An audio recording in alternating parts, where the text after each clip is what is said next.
multitasker, and I laugh at that word too because I'm such a multitasker. I don't ever just do one thing. You know, I can't even just sit and watch a program on TV without being on my computer and doing other things. I'm always multitasking, so I totally relate to that as well. But now you're starting. Is this a new career for you? You just dropped a song a few days ago, last week. Oh. A rap song. Where did this come from? You know, I was voted Woman of the Year by the NAPW, the National Association of Professional Women, based in New York, and Ivanka Trump actually hosted the luncheon there last year. I missed it, but they gave me Woman of the Year, and I was so, touched by that, and I just felt like every woman is Woman of the Year. We all have our different struggles and differences and things, and I wanted to do something catchy where it would also reach across, and it would reach all audiences. So I just, I thought of it, and I talked with my producer, Bobby Tinsley, who wrote it, and then I kind of added in some things that I felt comfortable with saying and took out some things I didn't, and we went in the studio, and it was just an amazing collaboration, and here we are. Well, I would like to play it. It is very catchy. It's very catchy, and as she just said, it is called Woman of the Year. And, it's funny. I listened to when rap first came out. I thought, what is this? This is just somebody blah, blah, blah, blah, blah, blah. And I thought, anybody can do that. I couldn't do it to save my soul. I mean, I was trying. There's this rap in the song I Love the Way You Lie with Eminem, and I just love that rap in there. And I have played it over and over and over again, and there is no way. I mean, you can't even breathe. Some of these are, it's like, holy crap, I don't know if they do that. So there is a talent. It's also very rhythmic and poetic. And I mean, it's what it really is. It's like spoken verse to music, only a different kind of verse. That's not an easy thing to do. And so I commend you for that. I'm going to play the song right now, Woman of the Year. Here's the whole song by Jackie Christie. You can get it on iTunes. Okay. Everybody told to the woman of the year. Going out to all you strong women out there striving for greatness. Let's get it. Flat cookie shade, 6-inch heels. If you ain't come from nothing, you don't know how it feels. I used to dream dreams of the life that I live now. All the things they said I couldn't do, I done did now. Wake up in the morning with a smile on my face, making moves like a boss, thanking God for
Well, I like that. I think it's really catchy. Thank and you do sing a little bit. And, Yeah.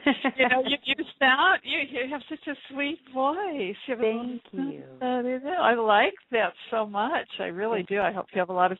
How did that come about that you decided to do this actual song, though? I mean, I know you were voted Woman of the Year. Is that what inspired it?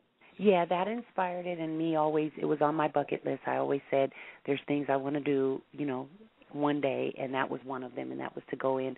My daughter's a recording artist, and I used to be in the studio with her, and I was like, I want to try that one day, and I feel like people we only live once. You should try different things and come out of your box, and so I went in, and it was just amazing to hear myself on the microphone and to work, and it took me, a couple of days to do it, but it was so much fun, and I have a newfound respect for rappers and singers and, recording artists.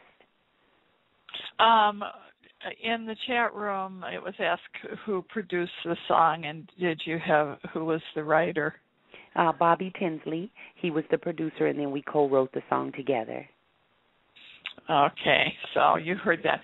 Now, also, Mr. X Urban asked, a lot of the women on the show have high educational backgrounds, but it does not always come across, and he wants to know why. Yes, that is a very good question, and you're right. Bambi has 2 degrees. I mean, Laura has a degree. I've been to college. Malaysia's been to UCLA. Gloria's been to college. All of us really have done a lot of things. Drea is so smart. And just sometimes, when they're letting people get to know you, when the show is first starting out, I've noticed with a lot of these reality shows, it's just, the first, season or 2, you're kind of getting the meaty part, the emotions, everybody's having growing pains and that kind of thing, and it overshadows some of the other things. But I really applaud VH1, Shed Media, Sean Rankin, the executive producer over at Shed, and Shawnee O'Neill and all of them. Mark, there's just so many of them that they really, try hard to tell the story. A new gentleman that worked with us this year that I adore is Craig, and he's one of the people that worked on the show, one of the head producers as well, and they're very good with trying to get your story out there. But it's 7 of us, and to tell each of our story, it might not be as interesting to the audience. Instead of them wanting, they kind of want to see the passionate side, the emotional side. What's going on? Do you guys have issues? What are these issues? How do you rectify them? That kind of thing. So I think as the show continues, the series continues, we're having a lot of success with Basketball Wives LA, and I think people are going to find a lot of things out about us that they didn't know, and they'll be quite pleasantly surprised. Well, it is, there is going to be, of course, turmoil because you can't avoid it. And, of course, people don't want to watch everything that's just love and rainbows and lollipops. Everybody likes to see that. That's what that is. I don't know. See, what happens is they ask questions, and then the chat scrolls up, and then I lose the questions, and by the time I get to them, they're already talking to each other because they've lost interest. I'm sorry. Okay, let's see. Okay, well, they're kind of... Are Jackie and Brooke around the same age? Yeah, I'm a few years older than Brooke, I think. Yeah, but she's one of the other mature girls on the show as well. They're all mature, but it goes me and then Brooke, and then I think